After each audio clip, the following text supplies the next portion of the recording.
ভগবান রাম সেতু নির্মাণের কাজ দেখতে যান।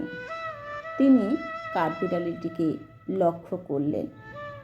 কাঠবিড়ালিটি ছোট ছোট পাথর বালি দিয়ে সেতু নির্মাণের কাজে সাহায্য করছে।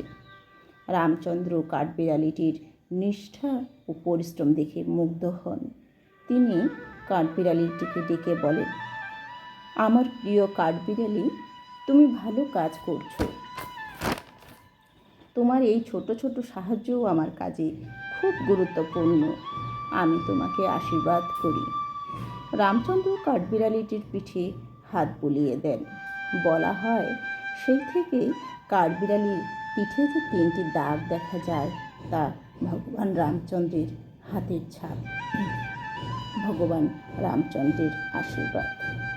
এই গল্পটিতে আমরা লক্ষ্য করি রামচন্দ্র ছোট বড় সমস্ত কাজকে সমানভাবে সম্মান দিয়েছিলেন।